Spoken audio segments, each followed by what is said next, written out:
La deuxième leçon dans l'approche fonctionnelle, c'est l'analyse fonctionnelle de besoins. Pour le plan, on commence par une introduction et après l'analyse de besoin qui contient saisir le besoin, exprimer le besoin et finalement valider le besoin. Introduction.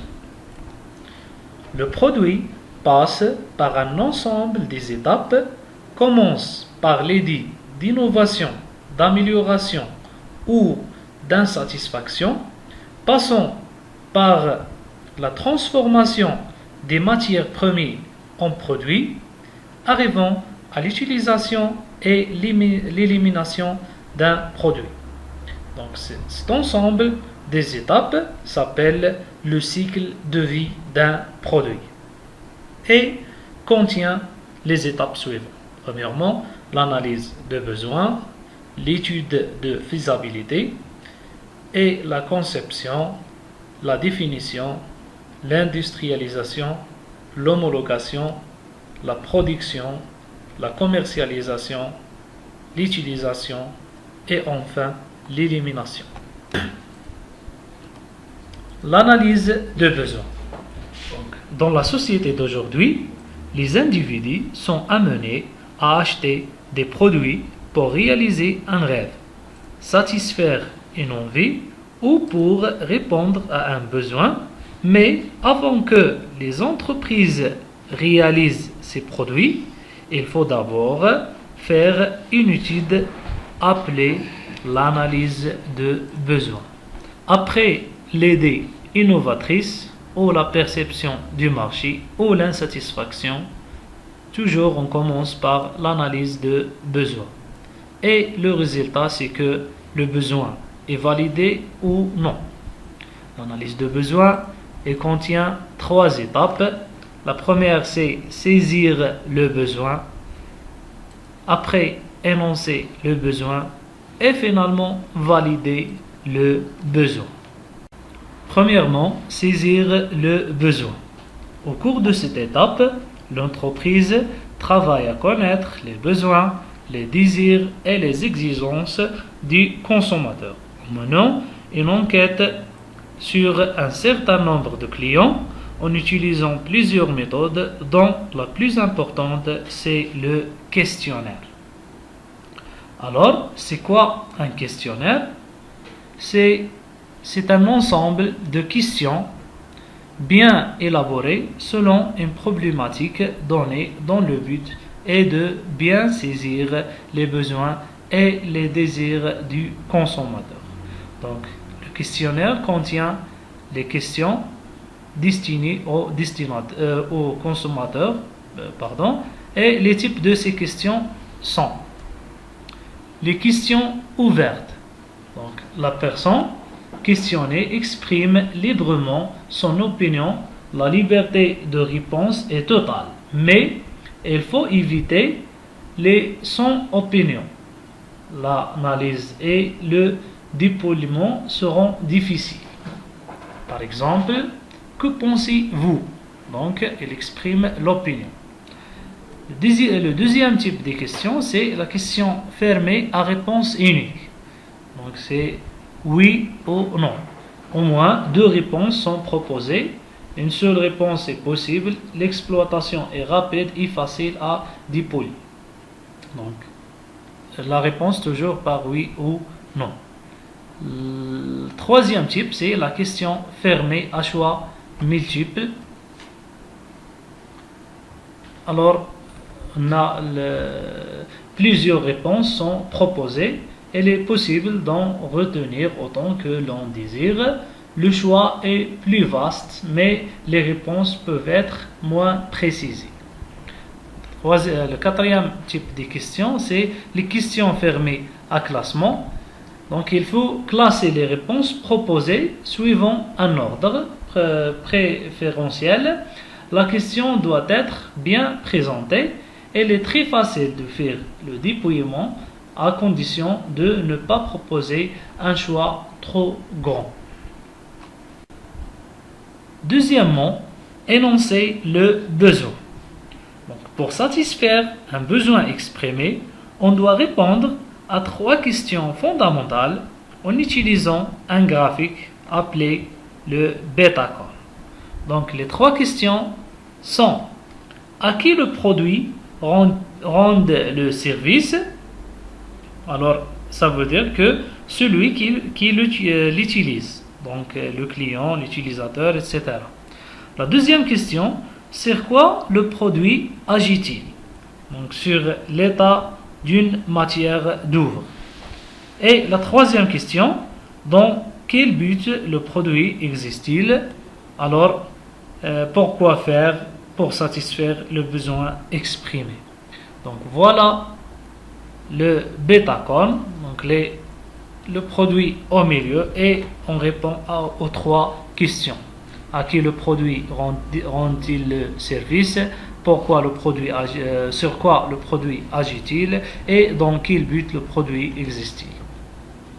Alors, la première question, c'est le client, donc à qui le produit rend-il le service? Alors le client, l'utilisateur. Et sur quoi le produit agit-il? Toujours l'état de la matière d'œuvre. Et la troisième question: dans quel but? Donc pour satisfaire le besoin exprimé. Donc voilà, on exprime le besoin. Alors l'exemple de portail. Donc les 3 questions, et en écrivant le nom de produit au milieu, le portail. À qui le portail rend-il le service? Donc à l'occupant du terrain. Sur quoi s'agit-il? Sur le terrain lui-même. Et dans quel but? Donc pour autoriser ou non l'accès au terrain. Troisièmement, valider le besoin. Donc, après avoir déterminé le besoin qui sera satisfait par l'utilisateur, il doit surveiller l'étendue de sa stabilité. Pour cela, il est nécessaire de rechercher le danger qui menace sa disparition d'une part, et d'une autre part de le développer dans une certaine période de temps. Car il est dangereux de continuer à penser à un produit qui ne vivra pendant une courte période de temps. Et pour cela, surveiller la stabilité nécessite de répondre aux questions de validation. Donc la méthode et les questions sont: pourquoi le produit existe-t-il? Qu'est-ce qui pourrait faire évoluer le besoin? Qu'est-ce qui pourrait faire disparaître le besoin? Et la conclusion, c'est que la réponse aux questions de validation, si elle est positive, on dit que le besoin est validé.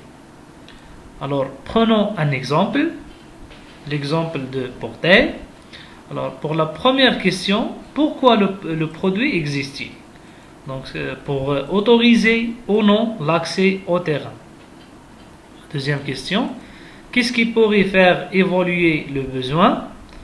Donc, il existe un portail plus développé, comme les portails électriques ou automatiques. Et la troisième question: qu'est-ce qui pourrait faire disparaître le besoin? Donc, c'est l'accès direct. Ici, c'est impossible pour le critère de sécurité. Finalement, pour le portail, on dit que le besoin est validé. L'évaluation numéro 1 concernant l'approche fonctionnelle. Commence par l'exercice 1. La question 1: entourer les objets techniques. Il existe 2 types d'objets: naturels pour les objets existants dans la nature, qui n'ont pas modifié par l'homme, et les objets techniques sont les objets réalisés et fabriqués par l'homme. Alors, parmi ces objets-là, on trouve que la bicyclette, la motocycle, le bateau, la lampe de lit, l'avion et la voiture sont des objets techniques. Et par contre, le bois, à son état premier, les minéraux, les cailloux sont des objets naturels. La question numéro 2. Regrouper les objets techniques par famille. Une couleur différente par famille.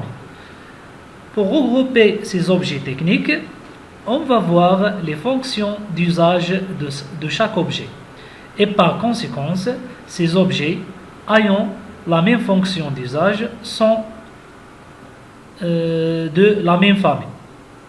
Alors, on entoure avec la couleur noire la colle, le ruban adhésif et le graphose. Donc, sont de la même famille parce qu'ils ont la même fonction d'usage.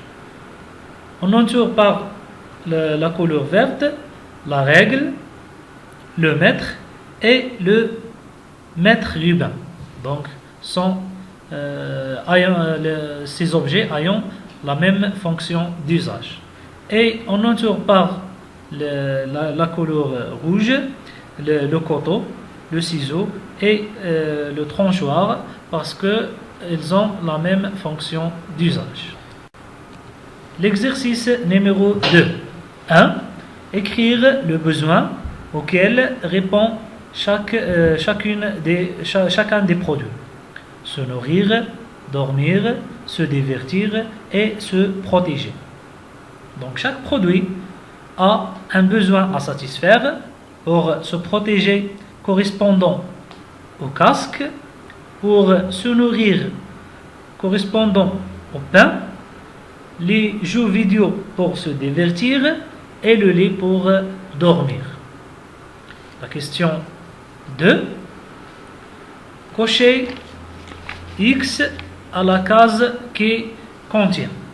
Donc la différence entre les biens et les services, c'est que un bien c'est un produit matériel et le service est un produit immatériel. Alors, parmi les produits suivants, on cite le pantalon et la télévision comme des biens.